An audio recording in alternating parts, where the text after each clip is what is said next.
Hi, this is Ed with Tactical 21. Today I'm going to talk about how do I carry my EDC or how do I package my EDC for traveling on an airline. There's a lot of misconceptions when it comes to how should I transport my firearm. Well, it varies, right? Each airline has a different regulation or different format of how they want you to transport your firearm, and then you also have to follow your TSA requirements as well. Check information with your carrier first of how they want you to transport your firearm. In this case, we're going to talk just simply about taking with you your EDC, which you're going to carry wherever it is that you're going. You also want to check the laws of the state in which you're going to be traveling. Make sure that your concealed carry permit is accepted in that state. You also want to check and see what the regulations are there. For example, some states only allow a 10 round magazine on your firearm versus other states, like I am in Virginia, so I can carry magazines, with high capacity. Right here is a case that I use. This is kind of typical of a Pelican case. This is when I'm carrying multiple firearms, and this is something that, you know, when we're going to teach a course somewhere else and we're traveling through the airlines, this is where I will carry my other firearms. But for the purpose of this video, I want to talk specifically about what I carry on my person when I'm going somewhere else. So let's start with the type of safe or case that I want to carry my firearm. I chosen to have a case that has a TSA lock, which means that the case comes with a key, and that key is standard to the TSA security group, so they can unlock the case if needed. Things that I add to it is that I like to put a air tag on it, so I'm tracking my case as it's moving while I'm waiting for boarding my airplane on the terminal. I'm also tracking my case, my firearm, inside my case with an air tag. So I like to have the combination lock because I don't like carry a lot of stuff in my pockets. So my case has the combination lock, and then the TSA lock requires. I label my case with my information, which it has my name, my phone number, and my address in case that they need to reach me at some point because something has happened. They can just simply give me a call on my cell phone and reach out to me.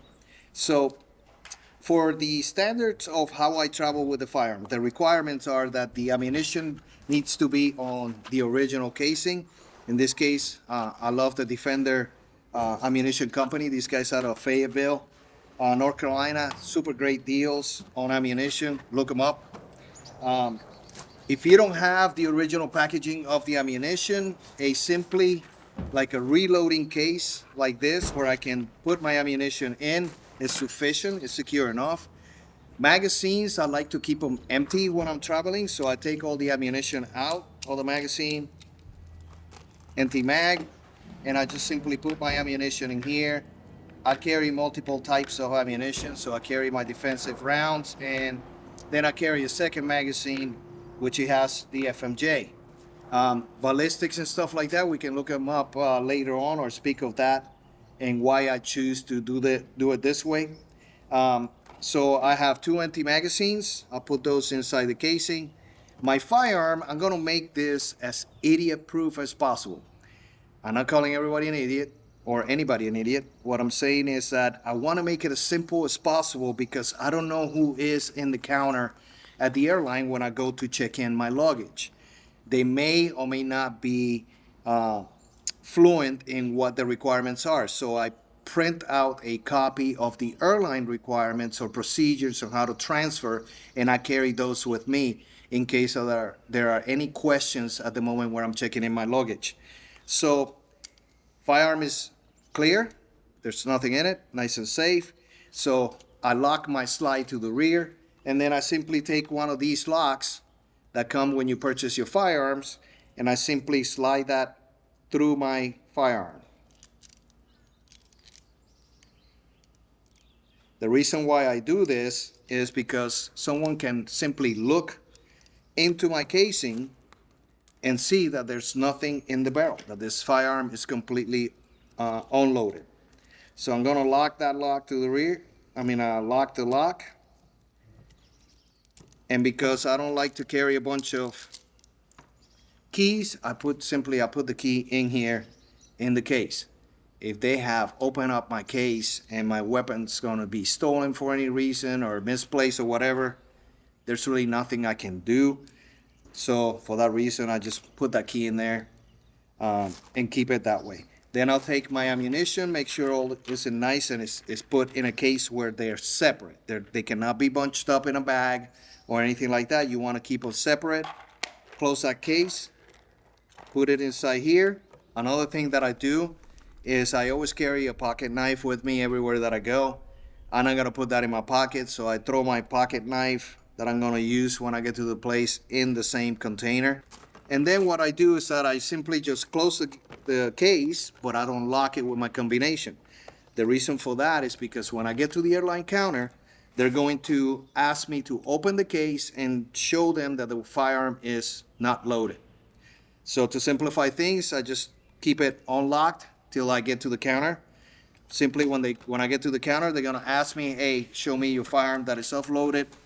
A simple look into my setup right here on the box is gonna indicate, hey, there is nothing in the chamber of this firearm. This firearm is fully offloaded. They're gonna look at the magazines and they're gonna ask me, hey, are the magazines loaded? I can simply just show them to them. There's nothing in there. At that time, they will give me a certificate that I have signed indicating that I certify this firearm to be not loaded. At that time, I just simply lock the case, and the airline agent is going to escort me to the TSA where I give them my luggage with my safe in it. At that time, they're going to scan my firearm, verify that it's not loaded, that it's in a good, safe state, and I'll wait for that firearm to go through the whole process, and I will get a thumbs up and a release from the TSA agent for me to go ahead and move forward and go through my checkup and get into the airline. So that's it, guys. If you have any questions, always check the laws of the state that you're going, and also any states that you are doing any kind of layover. In case that your firearm is not legal in the state that you are laying over and your flight gets canceled, do not take possession of your firearm because you will be in violation of their state law. They can arrest you for that. There have been cases in the state of New York in the past where a person was just transit through New York, her flight got canceled, she took possession of her luggage, and at that point she became a felon because in New York it's not allowed to have a firearm with more than 10-round magazine capacity in it, and she was charged. Later on, fortunately, the charges were dropped and everything else, but you don't want to be in that situation to begin with. So check the laws of where you're going, check the laws of where you're going to be having a layover. If you have any questions, the USCCA have a great app on your for the phone.